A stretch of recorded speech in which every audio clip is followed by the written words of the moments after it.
মেরু অঞ্চলের ভাল্লুক নিয়ে বছরের পর বছর গবেষণা করছে নরওয়ে। দেশটির নরওয়েজিয়ান পোলার ইনস্টিটিউটের গবেষকদের গবেষণায় ১৯৯২ থেকে ২০১৯ সালের মধ্যে সালবার্ডে ধরা পড়া বহু ভাল্লুক নিয়ে চাঞ্চল্যকর তথ্য উঠে এসেছে, যেখানে ৭৭০টি প্রাপ্তবয়স্ক ভাল্লুকের ১,১৮৮টি শারীরিক পরিমাপ বিশ্লেষণ করেছেন তারা।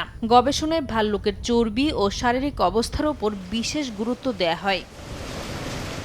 গবেষণায় দেখা যায়, গত ২৭ বছরে ওই অঞ্চলের বরফবিহীন দিনের সংখ্যা প্রায় ১০০ দিন বেড়েছে। গড়ে বছরে প্রায় ৪ দিন করে কমেছে বরফ। তবুও ২০০০ সালের পর থেকে প্রাপ্তবয়স্ক মেরু ভাল্লুকের গড় ওজন ও শরীরের চর্বি কমেনি, বরং বেড়েছে।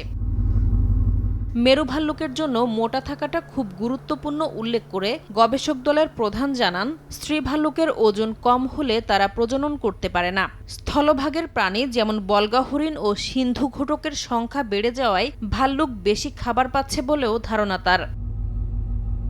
তবে ভবিষ্যতে সমুদ্রের বরফ আরও কমলে পরিস্থিতি বদলাতে পারে বলে সতর্ক করেছেন গবেষকরা। সেক্ষেত্রে শিকারের জন্য ভাল্লুকের অনেক দূরে যেতে হতে পারে। পাশাপাশি এতে তারা দুর্বল হয়ে পড়তে পারে বলেও আশঙ্কা প্রকাশ করেছেন গবেষকরা। উষ্ণ হয়ে ওঠা আর্কটিকে ভাল্লুকের বিভিন্ন প্রজাতি কেমন প্রতিক্রিয়া দেখাবে তা নিয়ে আরও গবেষণার প্রয়োজন বলে মনে করছেন তারা। নাসরিন রুমি, সময় সংবাদ।